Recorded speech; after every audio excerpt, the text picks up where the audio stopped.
What is legato?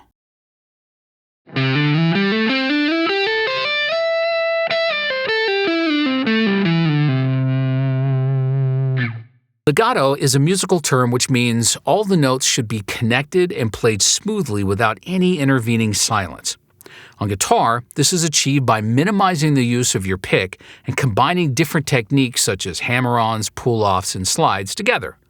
So in order to play legato, you need to be proficient with all of those techniques, like this.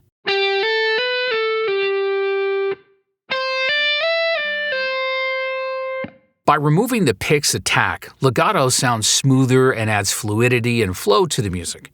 You can experiment with legatos whenever there are two or more notes on the same string.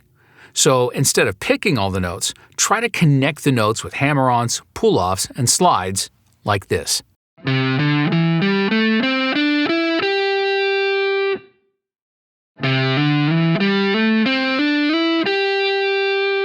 The legato notation looks like this, and the reason to use legato notation instead of hammer-on, pull-off, and slide notation is that it's cleaner to look at and also gives you choices so you can decide which techniques to use.